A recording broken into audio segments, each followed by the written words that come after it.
शिव महापुराण की कथा भाग 2 में अभी तक हमने श्रवण किया कि जब शौनक आदि ऋषियों ने पूछा सूत जी महाराज जी से कि प्रभु अब आप हमें ये बताइए कि शिव महापुराण की कथा सुनकर किस तरह के पापी शुद्ध होते हैं, क्योंकि आगे तो घोर कलयुग आने वाला है, वहां तो पापों का कोई अंत ही नहीं होगा। और तब सूत जी महाराज उन्हें देवराज की कथा सुनाते हैं। वो देवराज जो अत्यंत दुर्व्यसनी था, उसने अपने जीवन में कोई पाप छोड़ा ही नहीं था। वो देवराज केवल और केवल शिव महापुराण की कथा जहां हो रही है, उस कथा पंडाल में आने मात्र से उसका उद्धार हो गया, उसको मोक्ष की प्राप्ति हो गई। अरे अभी तो उसने कथा श्रवण ही नहीं की, बस कथा स्थल पर आने मात्र से ही वो सद्गति को प्राप्त हो गया। ये कथा हम श्रवण कर चुके हैं। आइए आगे कथा बढ़ाने से पहले 2 मिनट भगवान नाम संकीर्तन मिलजुल कर आनंद के साथ करते हैं।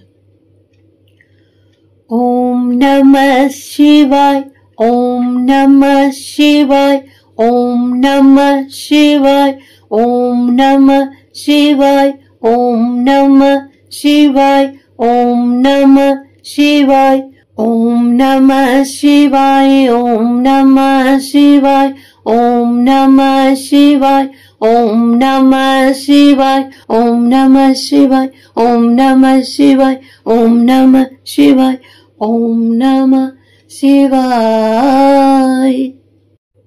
तो आइए अब भाव सहित भगवान भोलेनाथ जी को अपने हृदय में बसाते हुए, उनके चरणों का ध्यान लगाते हुए आज की कथा में प्रवेश करते हैं। अब सूत जी उन्हें वो कथा सुना रहे हैं कि जिन्होंने शिव महापुराण की कथा सुनी उनकी क्या गति होती है। आइए श्रवण करते हैं। शृणु शौनक वक्ष्यामि त्वदग्रगुह्यम्प्युत यतस्त्वं शिवभक्तानाम् अग्रणीर्वेदवेतम। शृणु शौनक वक्ष्यामि त्वदग्र गुह्यम्प्युत। सूत जी कहते हैं कि हे शौनक सुनो, वक्ष्यामि त्वदग्र, मैं, त्वदग्र मतलब मैं आपके सामने, वक्ष्यामि अर्थात वर्णन करता हूं। क्या बोले? गुह्यम्प्युत यानी जो गुप्त से भी अति गुप्त है, आज मैं तुम्हारे सामने वो कथा भी कहता हूं। क्यों? क्योंकि यतस्त्वम शिव भक्तानाम अग्रणीर्वेदवित्तम। क्योंकि आप कौन है? बोले आप जो हैं, यानी यदस्त्वम, आप कौन है? क्योंकि आप शिव भक्तों में सर्वप्रथम हैं। तो अब शौनक जी उन्हें चंचुला की कथा सुनाते हैं। आप सावधान होकर सुनो। समुद्र के निकट एक वाशकल नामक गांव है, जहां वैदिक धर्म से विमुख महापापी मनुष्य रहते हैं। इनका मन विषय भोगों में ही लगा रहता है, वे नित्य कुकर्म में ही लगे रहते हैं, और वहां की स्त्रियां भी पाप में डूबी हुई व्यभिचारिणी है। तो वहां उस गांव में एक बिंदुक नाम का ब्राह्मण रहता था। वह अधर्मी, दुरात्मा एवं महापापी था। उसकी स्त्री बहुत सुंदर थी, उसका नाम था चंचुला। वह सदा उत्तम धर्म का पालन करती थी, परंतु जो उसका पति बिंदुक है वो वैश्यगामी था। और बिंदुक इस तरह कुकर्म करते हुए जब बहुत समय बीत गया, परंतु जो उसकी पत्नी चंचुला थी वो कभी भी अपने धर्म से भ्रष्ट नहीं हुई। लेकिन आगे चलकर वह भी अपने दुराचारी पति के आचरण से प्रभावित होकर दुराचारणी और अपने धर्म से विमुख हो गई। इस तरह दुराचार में डूबे पति पत्नी का बहुत सा समय यूं ही बीत गया। बुढ़ापा आ गया और एक दिन अचानक बिंदु की मृत्यु हो गई। देखो, अपवित्र अवस्था और मदिरापान और अचानक स्थिति में जिनकी मृत्यु होती है उनकी अधोगति होती है। बहुत दिनों तक नरक के दुखों को भोग कर विंध्य पर्वत पर वो बिंदु भयंकर पिशाच हुआ। वह पिशाच बनकर कष्ट झेलता रहा, जोर जोर से कभी विलाप करता, कभी उछलता, कभी भूख प्यास सताती। तो वो फल खाने के लिए जिस पेड़ को देखता उसके पत्ते सूख जाते, फल सूख जाते, और जल पीने के लिए सरोवर को देखता तो वो सरोवर भी सूख जाते। पितर और प्रेत ये स्वयं जल नहीं पी सकते हैं, उनका गला सूखता रहता है, उन्हें पानी पिलाना पड़ता है। इसलिए तो हम तर्पण करते हैं, इसलिए तो हम श्राद्ध करते हैं। हम सरोवर में जाकर पितरों को जल अर्पण करते हैं। और दूसरा, पीपल वृक्ष, बिल्व वृक्ष और तुलसी को और सूर्य को जल अर्पण करने से और किसी प्यासे को पानी पिलाने से और शिवजी को जल चढ़ाने से पितर तृप्त रहते हैं। जो नित्य शिवजी को जल अर्पण करते हैं उनके हजारों हजारों पितर शिवलोक को प्राप्त होते हैं। जो महादेव जी को जल नहीं चढ़ाते वो प्रकृति के ऋणी रहते हैं। तो एक दिन दैव योग से चंचुला अपने भाई बंधुओं के साथ गोकर्ण क्षेत्र में गई। जब उसके पति की मृत्यु हो गई तो वो वृद्धावस्था में थी और अपने भाई बंधुओं के साथ गोकर्ण क्षेत्र में गई। उसने तीर्थ के जल में स्नान किया, फिर एक देव मंदिर में पहुंची। वहां एक ब्राह्मण के मुख से शिव जी की परम पवित्र मंगलकारी कथा सुनी। उस समय शिव महापुराण की 5वीं संहिता यानी उमा संहिता, जिसमें नरकों का प्रसंग चल रहा था। कथावाचक ब्राह्मण कह रहे थे कि जो स्त्रियां व्यभिचार करती हैं वे मरने के बाद जब यमलोक जाती हैं तब यमराज के दूत उन्हें तरह तरह से यंत्रणा देते हैं। वे उनके कामांगों को तप्त लोह दंडों से दागते हैं, तप्त लोह पुरुष से संसर्ग कराते हैं। ये सारे दंड इतनी वेदना देने वाले होते हैं कि जीव पुकार पुकार कर कहता है कि अब वह ऐसा नहीं करेगा, लेकिन यमदूत उसे छोड़ते नहीं है। कर्मों का फल तो सभी को भोगना पड़ता है, चाहे वो देव हो, मनुष्य हो, ऋषि, सब इसी से बंधे हुए हैं। तो ब्राह्मण के मुख से यह वैराग्य बढ़ाने वाली कथा सुनकर चंचुला भय से व्याकुल हो गई। चंचुला ने जब कथा सुनी तो उसने विचार किया और अपने आप को निर्णय दिया कि अरे मैं तो बहुत पापी हूं। देखो, दूसरों को निर्णय देना आसान है, परंतु बड़ा तो वह है जो स्वयं को निर्णय दे कि मैं खुद क्या हूं। और आज चंचुला ने कथा श्रवण की तो अपने आप को निर्णय दिया कि अरे मैं तो बहुत पापी हूं। देखो, कथा जो है वो दर्पण का काम करती है। कथा में हमें अपना चेहरा दिखता है कि हम कैसे हैं। तो वो चंचुला बस एक बार की कथा सुनकर ही वो जाग गई।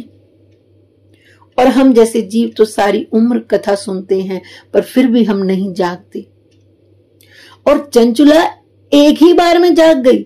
अभी तो उसने पूरी कथा श्रवण ही नहीं की, पूरा शिव महापुराण श्रवण किया ही नहीं, बस एक दिन की ही कथा में आज वो चंचुला जागृत हो गई। इसलिए महाराज, हमें निरंतर कथा सुनती रहनी चाहिए, क्योंकि पता नहीं कब कौन सी बात हमारे हृदय को छू जाए और हमारा जीवन ही बदल जाए।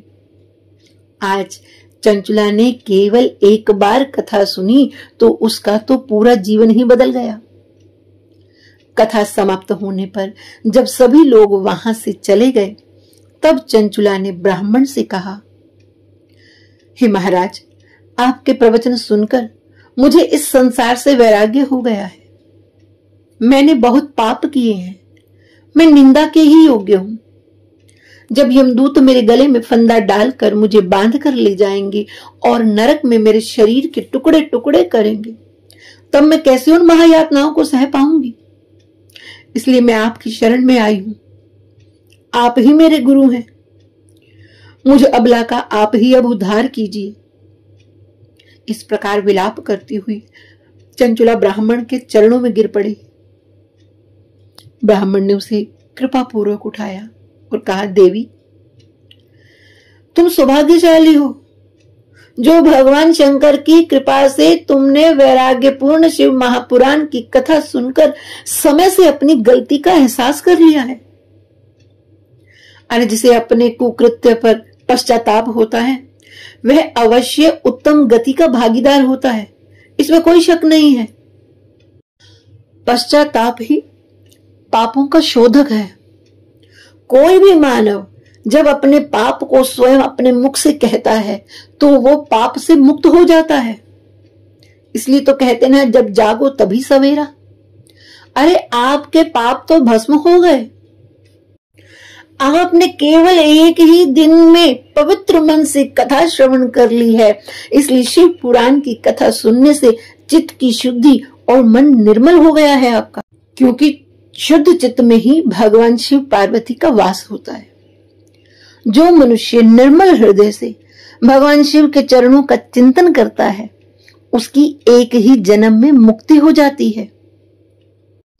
इसलिए हे देवी, आप रोइए मत, क्योंकि आपके पाप तो भस्म हो गए हैं मात्र एक बार ही कथा श्रवण करने से। अब मैं आपको पुण्य का मार्ग दिखाता हूं। आपकी वृद्धावस्था है, कोई साधना तो आप कर नहीं पाएंगी। आपको 3 मार्ग बताता हूं। पहला, आप अपने भाल पर भस्म की बिंदी लगाओ, क्योंकि शिवजी को भस्म बहुत प्रिय है। और दूसरा, आप रुद्राक्ष धारण करो। और तीसरा, आप पंचाक्षर मंत्र का जाप करो। कोई अगर पंचाक्षर मंत्र को सामान्य मंत्र समझे तो उसके पुण्य क्षीण हो जाते हैं, और अगर कोई किसी के मुख से पंचाक्षर मंत्र सुन ले तो समझो गंगा स्नान का फल मिल गया। यह मूल मंत्र है, यह मंत्रों का मंत्र है। संतों से सुना है कि इस दुनिया में 7 करोड़ मंत्र हैं, और 7 करोड़ मंत्रों का जाप करने से जो फल मिलता है वह एक बार पंचाक्षर मंत्र के जाप से मिल जाता है। देखिए, जो भगवान का मार्ग दिखाए वही सच्चा ब्राह्मण है।